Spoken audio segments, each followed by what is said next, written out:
wasn't the sight, it was the smell. And the further we got along the line, we seen the gates were wide open. We went in. That is Louis Blatz. And they seen all these people standing behind this kind of looked like a barbed wire, but it wasn't barbed wire. A whole row of them just naked. In 1945, Lewis's company went through a concentration camp right after it had been liberated. You went into this one area, they showed the burning chambers, crematoriums. The crematorium, some of them still had bodies burning. 2 or 3 other buildings, they had them laying in piles, bodies, dead bodies. The one that Lewis was walking through would become famous across the world and throughout history as Buchenwald, which was the biggest one in Germany. These people had no conscience. They didn't care one way or another, and they didn't treat them as human beings. About 65 years later, the Army also sent me to Germany, but thankfully now things weren't like they were when Lewis was there.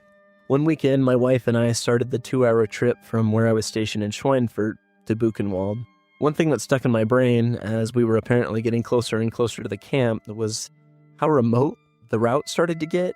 To be fair, back then, instead of using our smartphones to navigate, we had a TomTom, and, it did sometimes take us on logging roads and other routes that were barely roads. But just the same, as we kind of burrowed deeper into the forest, I started to wonder if anything could be out there. The name Buchenwald apparently means beech forest or beechwood, and I started to wonder if the name wasn't just an innocuous choice, if on purpose this camp had been built way out into the woods where people would be less likely to know anything about it. And then they brought the townspeople from Weimar. Anyway, they brought them in. They were cleaning the barracks.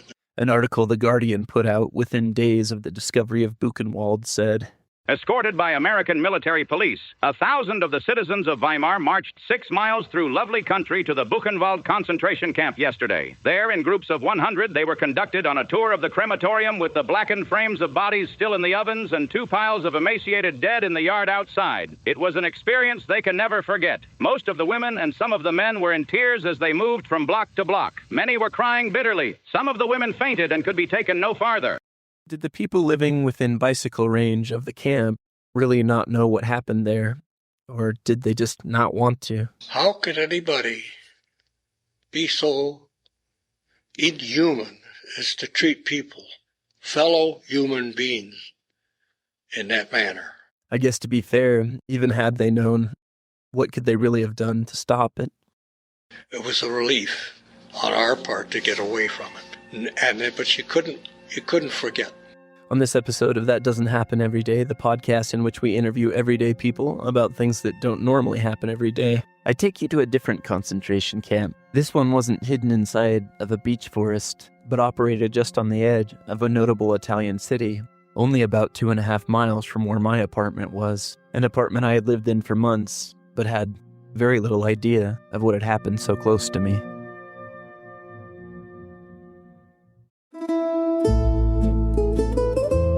I got there in 2021 in about March.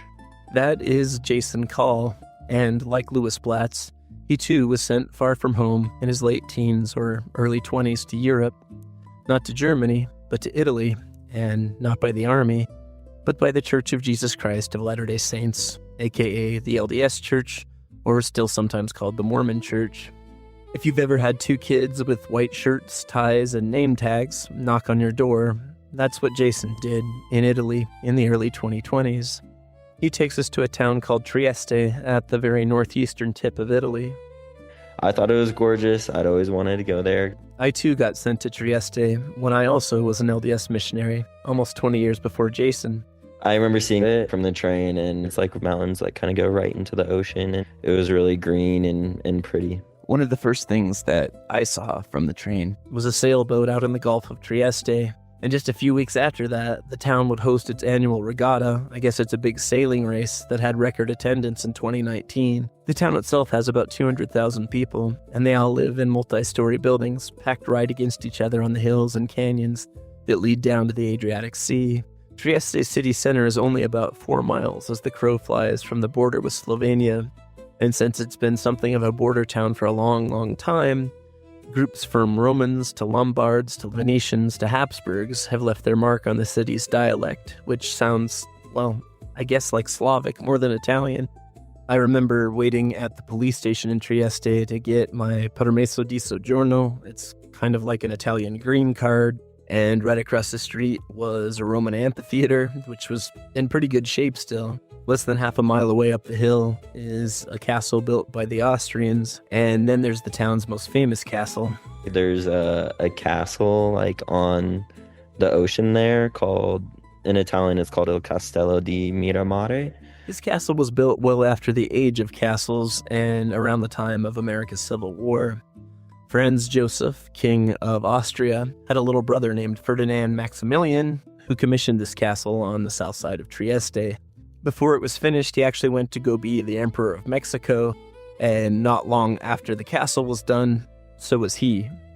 He was executed by a firing squad north of Mexico City. His remains were eventually shipped back to Trieste and then on to Vienna. The fate of Maximilian wasn't exactly at the top of my concerns then. His September 11th attacks had happened about, 4 weeks before I'd arrived in Trieste, and as the whole world seemed crazy and preparing for war, I was getting my first taste of La Bora. Did you have La Bora while you were there, the wind? Yeah. I was like, okay, it can't be like that windy. And then one day it was so windy, I was like, okay, never mind. Like, this is what they were talking about. As best as I understand, cold air in the Adriatic, if I'm saying it right, Alps, presses down on the warmer air off of the Adriatic Sea and sweeps over Trieste like a hurricane. Despite how intense the weather was sometimes that winter, we still wandered the streets asking people if they were interested in talking about a restored gospel, and most people weren't, but we did find a ton of people that wanted to talk, just, not about religion. I think that's a common thing that lots of missionaries experience in Italy and all over the world. We met old Italians who wanted to tell you about their health or their lack of health or their teeth and the problems they had with those. We met young Italian guys who drove around in tiny cars, listening to techno and looking askant at our ties, which they thought were ugly. I remember one young Italian guy had just been conscripted. He'd just been, drafted back then. Italy had obligatory military service, and he definitely wanted out of the army, and he was interested in religion, but mostly because he wanted to know if he joined our church, if he could get an exemption and, get out of the army. You can't, by the way. The Mormon church isn't pacifist or whatever. We talked to one older Italian lady who said she remembered that during the war there was, I think, an air raid, and she saw a guy on a bicycle get beheaded, and even though he lost his head, he kept pedaling. There was a family from Naples who even let us in and fed us, and I remember eating pasta at their table with Rocky II blaring on the TV next to us, and up on the wall they had a picture of a guy who looked very familiar. And right when I made the mistake of asking the father, "Who's that?" he was like, "Do you know who that is?" And he was really excited because it was a picture of Mussolini. This was in, 2001, but he still had a picture of Mussolini on the wall. You don't have to be in Trieste to meet, kind of unusual people who will tell you strange things. But it was in Trieste where things just, were turned up. Strange and unusual and crazy things were told to you and happened to you there more intensely and more often. Did you guys have kind of an all-star team of people that were just sort of strange who would approach you and tell you strange things? Sometimes, yeah. People, for some reason, felt like they could just tell us anything, which could sometimes lead to some interesting conversations. I remember distinctly a man inviting us to go have cocoa with him in Trieste, and we were excited about that. But then he spent the whole time over cocoa telling us his conspiracy theories about why John Lennon had been killed. One time there was a guy foaming at the mouth, an aged man foaming at the mouth, babbling and going crazy, and he was getting in this poor lady's face. I don't think she knew him, as she was trying to take her groceries into her apartment building. And we went to try to help her. We tried to get in this guy's way and distract him, but that was actually harder than we thought. He just kept babbling, and then she dropped her groceries and just ran inside because she'd had enough. One time, an angry older guy ran up to us and told us how good it was that the towers had been attacked. You know, he was like, yeah, that was just the best day of my life. You guys deserve this, blah, blah, blah. And we were just kind of ignoring him because, you know, you had just kind of gotten used to people saying crazy things to you. But he was mad that we were ignoring him. So he loaded up to smack one of the missionaries I was with. And I remember yelling at him, like, shut up, go away. And thankfully he did. By the way, most Italians were really upset about what had happened. This guy was more of an outlier. Then, of course, it was down at the train station where I met the devil. One guy approached us and told us he was El Diablo, which is Spanish for the devil. I don't know why he didn't just call himself El Diavolo, which is the Italian version, but I guess he thought that was more dramatic. I remember he tried to botch me. If you've ever seen Italians kiss each other on the cheeks, it comes from, baciare, to kiss. Like it's like a form of greeting or a way to say goodbye. It's not as common up in the north with northerners. I didn't let him do that. I just said, I can't kiss the devil. So then El Diablo there grabbed one of the less world-weary missionaries that was around me and kissed him right on the mouth. So I'm glad I avoided that. I remember one time I heard a rumor not about the ongoing war in Afghanistan or about strange conspiracies, but one actually about Trieste. Someone said how at one time Trieste had an insane asylum, and then instead of moving the patients out to new facilities, supposedly, they just let everyone out. And that was why you would see so many strange and kind of disturbing things on the streets of Trieste. The thing is, back then, the internet wasn't like it is now. And back then, as missionaries, we weren't really supposed to be on it very often. So I just sort of let that rumor fall in with all the other strange things I'd been hearing. However, recently, I thought about how a missionary coming back to the apartment there in Trieste had told me he'd seen a man casually carving up his own arm with a piece of glass. And I thought again about those rumors about the alleged insane asylum in Trieste. And with the internet always in my pocket now, I decided to look it up. To my surprise, 2 articles that I've linked in the description said that the San Giovanni Mental Hospital in Trieste once had around 1,200 patients, and in the early 70s, the hospital began to encourage patients to interact with the community instead of just kind of locking them up there. Apparently, this change in mental health even became known across mental health circles as the Trieste model. To be fair, I think that hospital was either closed or had this drastic change completed in how it tried to help people about 20 years before I ever showed up in Trieste. So I don't know if there's a hard correlation between that hospital and all the bizarre, strange things we saw on the streets of Trieste. But what got into my head was that there had been a kernel of truth to one of these rumors we had heard. And that got me thinking about some of the other weird things I'd heard about Trieste. Someone had told me about a bunch of hangings that had happened in Trieste. And what they'd said is that they had happened out on, the big, pretty palazzo by the waterfront. And, being American, I'm like, I was thinking of lynchings. And I was like, well, I didn't really understand, but did you ever hear about the hangings and what it was really about? No.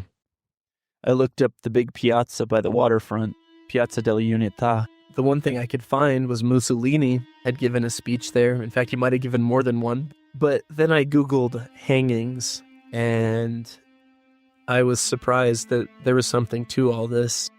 Only about a quarter of a mile from the train station where the devil kissed a missionary is an old palazzo, built by a Swiss entrepreneur named Eliseo de Rittmeyer in the 1800s. And from the outside, it honestly just looks like all the other big square rectangle buildings all over Trieste. You wouldn't really know it was a palace, I don't think, walking by. But during the Nazi occupation of Trieste in the 1940s, the Nazis took over the old palace and made it, as best as I understand, kind of like an officers' club and possibly an officers' barracks or just a general barracks. And then on April 22nd of 1944, resistance fighters detonated a briefcase bomb in the palace, and it apparently didn't really destroy the structure or do that much damage to it, but it did kill 4 German soldiers and a Triestine civilian. And then the next day, just over 50 people were rounded up by the Nazis. Many were political prisoners being held in a local jail, and some information, though I don't know that much about it, said that some of the other people that were rounded up might have just been people on the street who didn't have their paperwork squared away. They just didn't have the right documents with them. They were all taken into that palace where the bomb had gone off, and they were hanged along the staircases. And the first time I saw that picture of what happened, you see, all of these bodies limp on thin cords attached to the banisters of what should have been, a really nice palatial staircase. It was weird to see something so awful in contrast to the town, I had known that was this, kind of funny, eclectic, pretty town by the Adriatic Sea. And when you look at the map of where the station is and where our apartment was, there's a high chance that we walked right by where that massacre had happened. And we didn't even know. At least I don't think any of the other guys did. In fact, there's actually a plaque on the wall talking about what happened. A Google search shows images of it with a dedication date in 1947.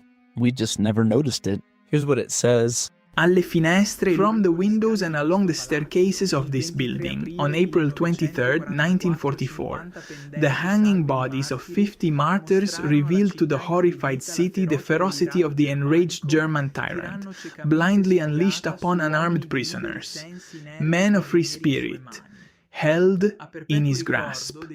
Notice that the monument says 50 people. One of the memorials made long after this plaque was put up said that there were 52 victims. I'm not sure why 50 was the original number.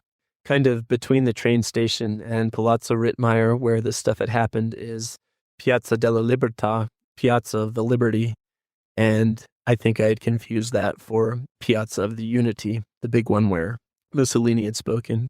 After seeing just how bad what had sounded like just a rumor about some hangings really was, like seeing how horrible it really was, I now started to wonder if the worst thing I had heard about Trieste was, well, way worse than we had known. I don't know if I'm even saying it right. Is it La Risoria di San Saba? Does that sound correct? The Oh, yeah, San Saba. I remember I went there. Yeah. When I was in Trieste, I felt like I didn't really hear too much about it. I more just kind of found it on Google Maps, and I was like, oh, like, what is this?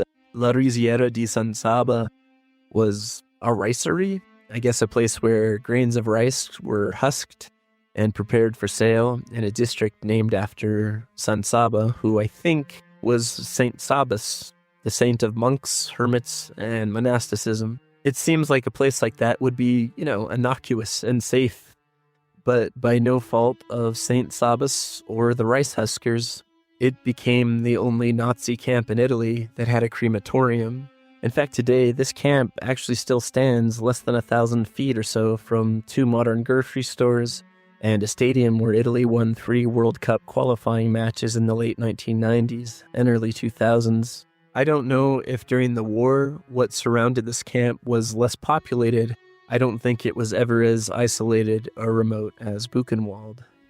It was definitely very, I don't want to say, forgotten about, but it's kind of, at least I kind of felt like it was just kind of in a random spot there in the middle of some big city. I'd heard of the camp, but because I hadn't heard much about it, just that it was small and was surrounded by grocery stores and other modern things, I had never visited it, and I had no idea just how bad things had been there until I started researching it recently.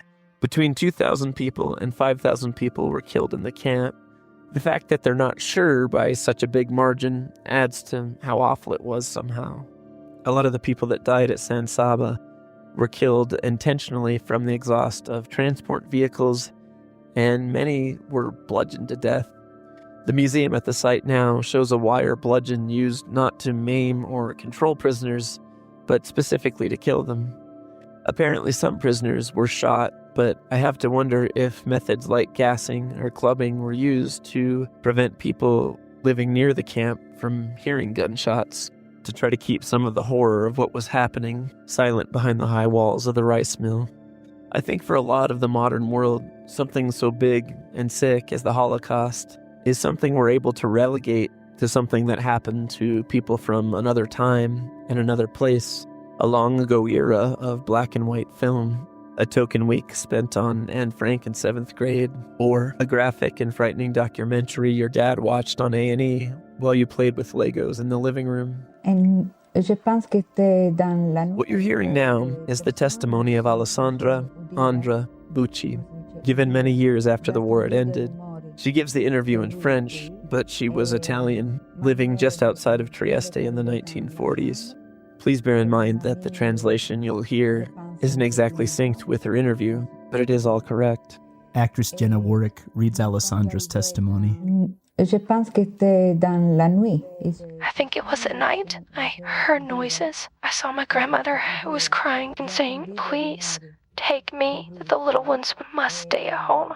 For a long time, I thought that they were Nazis because this man had a leather coat with his hand in his pocket. They remained impassive. I had the sensation of fear. After that, we got on an armored bus. He arrived in San Saba. I just have a lot of flashes.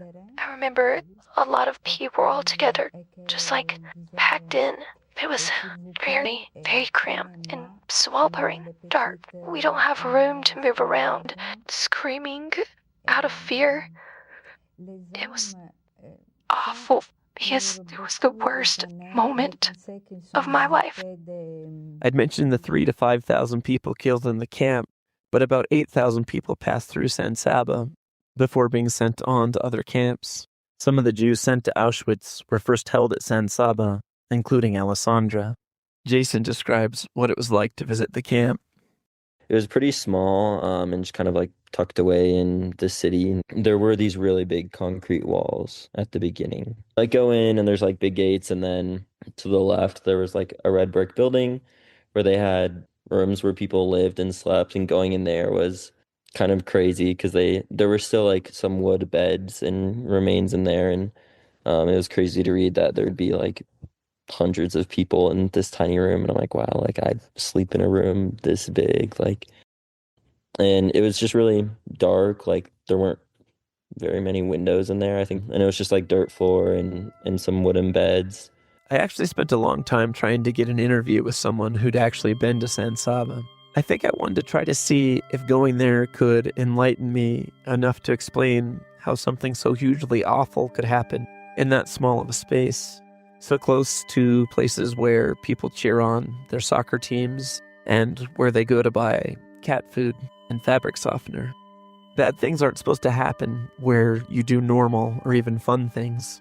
They're supposed to happen out in the desert or in the woods or on islands far away from where we all just live our normal lives.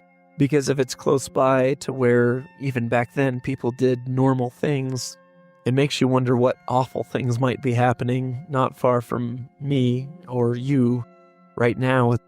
I think another thing that might bother me about San Saba is the unintentional lack of deference. Is cheering on your favorite soccer team or buying some milk so close to something so awful wrong somehow? Does the fact that normal life goes on so close to something where something so bad happened mean that eventually maybe we're likely to forget or perhaps do something like that again? What Jacob told me about his visit to San Saba gave me some hope. Definitely very quiet, like walking around there. I felt like we didn't talk too much. Like there was no sound there, I felt like. I felt that same depressed silence at Buchenwald, and I felt it at other places where people have suffered. I know you could cynically ask me what's the point of going to an old building holding a few bunks, because in the end, how can you comprehend or fix the true horror of what happened in that place? I think the answer is you can't. But maybe there's something to be said for going and letting that silence touch you and sink in.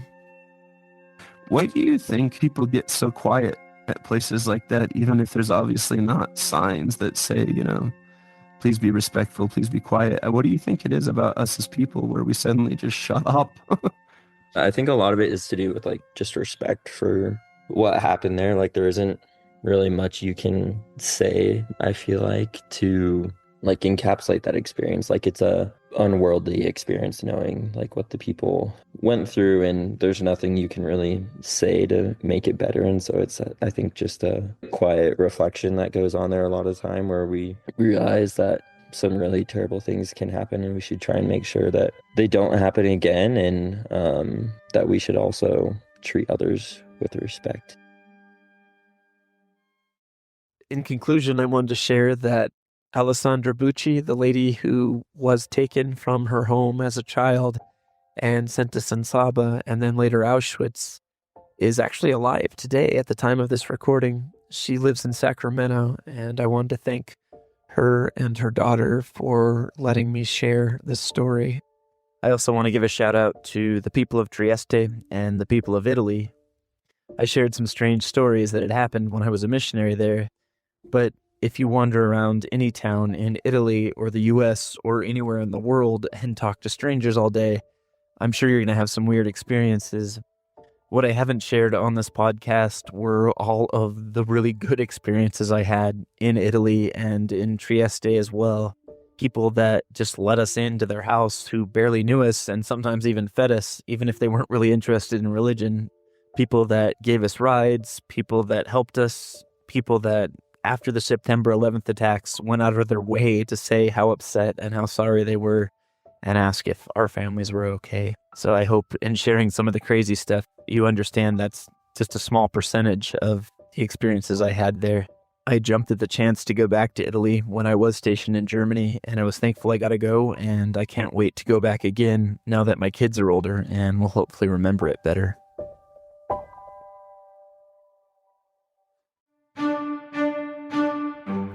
Thank you so much for listening to this episode of That Doesn't Happen Every Day.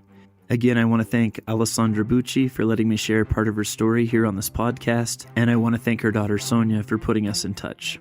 Alessandra and her sister Tatiana have a book out called Always Remember Your Name, which I'll link in the description.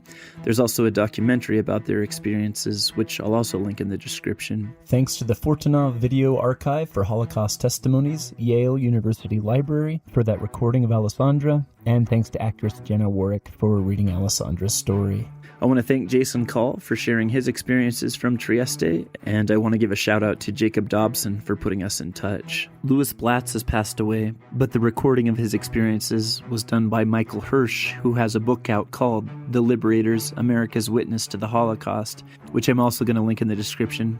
I want to thank KHOL out of Jackson, Wyoming for continuing to share my podcast on their station.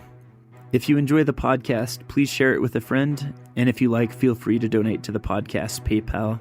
If you go to its webpage, there's a donation button you can click on. Thank you so much for listening. I hope to have another episode to you in about a month.